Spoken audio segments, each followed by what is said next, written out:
ಶ್ರೀ ಗುರುಭ್ಯೋ ನಮಃ.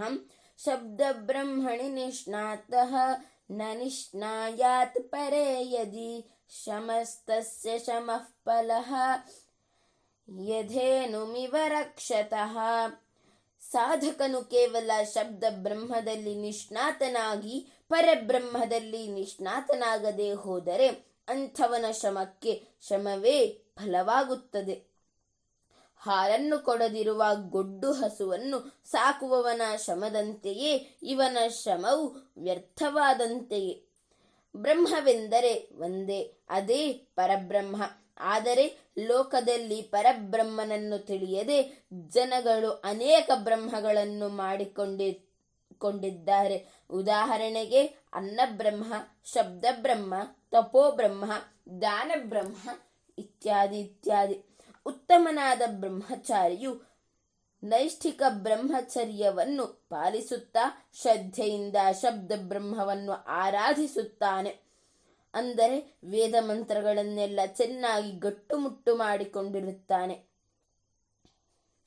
ಬಹಳ ಶ್ರಮದಿಂದ ಹಗಲಿರುಳು ವೇದಗಳನ್ನು ಅಧ್ಯಯನ ಮಾಡುತ್ತಾ ಇರುತ್ತಾನೆ. ಶ್ರೇಷ್ಠವಾದ ವೇದ ಪುರುಷನೆಂದೇ ಪ್ರಸಿದ್ಧನೂ ಆಗಿರುತ್ತಾನೆ. ಸರಿ, ಆದರೆ ಇವನಿಗೆ ಪರಬ್ರಹ್ಮವು ಮಾತ್ರ ತಿಳಿದಿಲ್ಲ. ಇವನಿಗೆ ಶಬ್ದ ಬ್ರಹ್ಮ ನಿಷ್ಣಾತಃ ಎಂದು ಹೆಸರು. ಇವನು ಪರಬ್ರಹ್ಮಣಿ ಅನಿಷ್ಣಾತಃ ಆಗಿದ್ದಾನೆ. ವೇದ ಪ್ರತಿಪಾದ್ಯವಾದ ಪರಬ್ರಹ್ಮ ಸ್ವರೂಪವನ್ನು ತಿಳಿಯದೆ ಬರೀ ಅಕ್ಷರಾತ್ಮವಾದ ವೇದ ಮಂತ್ರಗಳಲ್ಲಿಯೇ ನಿಷ್ಠನಾಗಿ ಬಿಟ್ಟರೆ ಅಷ್ಟರಿಂದ ಅವನಿಗೆ ಪರಮ ಪುರುಷಾರ್ಥವೆಂಬ ಮೋಕ್ಷವು ದೊರಕದು. ಏಕೆಂದರೆ ಈ ವೇದ ಪುರುಷನಿಗೆ ಬ್ರಹ್ಮಾತ್ಮ ಜ್ಞಾನವು ಬೇಕಾಗಿಯೂ ಇಲ್ಲ, ಉಂಟಾಗಿಯೂ ಇಲ್ಲ. ವೇದಗಳ ಗುರಿಯೇ ವೇದಾಂತಗಳು. ವೇದಾಂತಗಳ ನಿಜವಾದ ಫಲವೇ ಸಿಕ್ಕಿದಂತಾಗಲಿಲ್ಲ.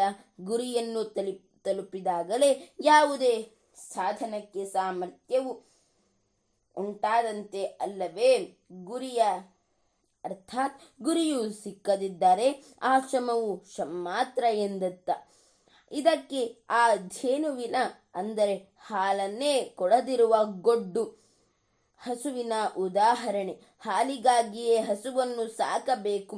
ಹಾಲನ್ನೇ ಕೊಡದಿದ್ದರೆ ಅಂಥ ಹಸುವನ್ನು ಕಷ್ಟಪಟ್ಟು ಸಾಕಿದರೆ ಆ ಶ್ರಮಕ್ಕೆ ಶ್ರಮವೇ ಫಲವಾಗುವಂತೆಯೇ ಇದು ಕೂಡ ಎಂದು ನಾವು ಅರ್ಥೈಸಿಕೊಳ್ಳಬೇಕು. ಸರ್ವೇ ಜನಾಃ ಸುಖಿನೋ ಭವಂತು, ಸಕಲ ಸನ್ಮಂಗಲಾನಿ ಭವಂತು. ಧನ್ಯವಾದಾಃ.